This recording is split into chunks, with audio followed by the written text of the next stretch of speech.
Биздин чыгармачыл топ Казакстан менен Орусиялык курамдын беттешине туш келдик. Салтка ылайык алгач эки өлкөнүн мамлекеттик гимни жаңырды.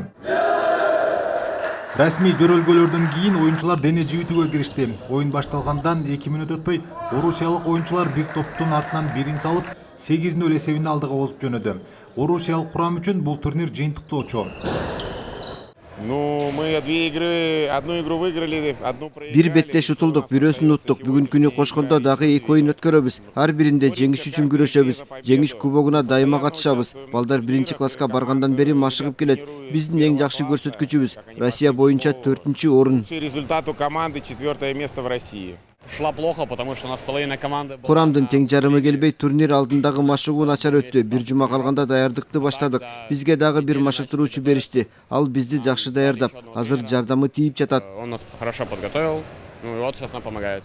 Орусиялык атаандаштардан ири эсепте утулуп жатканы казакстандык машыктыруучуга албетте жаккан жок.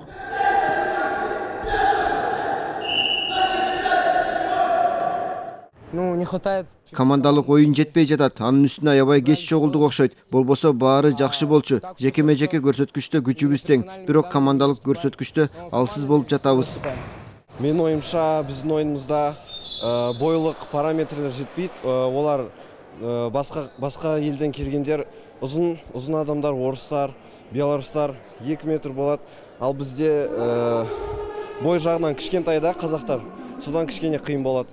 Я думаю, что я сужу здесь. Турнирге алгачкы жолу алыстык кылып жаткан жокмун. Байкашымча жыл өткөн сайын кызыктуу болуп баратат. Албетте мелдештин уюштуруучуларына ыраазычылык билдирем. Бишкекте баскетбол боюнча мындай жогорку деңгээлдеги эл аралык мелдештер чанда өтөт. Мындайга калыстык кылуу дагы абдан жагымдуу. Вот поэтому очень приятно здесь судить. Если я не ошибаюсь, Жаңылышпасам, Кыргызстан менен Беларусь командалары алдыда келе жатат. Алар 2-ден беттеш өткөрүп жеңип алды. Алар бүгүнкү беттештерин дагы жеңип алат деген үмүттөмүн. и вот сегодня надеюсь, что опять же у них будет победа.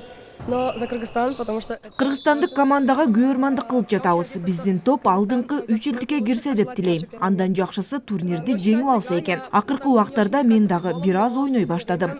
Я начала увлекаться. Айта кетсек, турнирдин жыйынтыгында жеңүүчү командага кубок берилет. Ошондой эле жеке чеберчилигин мыкты көрсөткөн оюнчуларга кызыктыруучу белектер камдалганы кабарланды. Сайфуддин Мырзаев, Алмаз Номонбетов, Ала Тоо 24.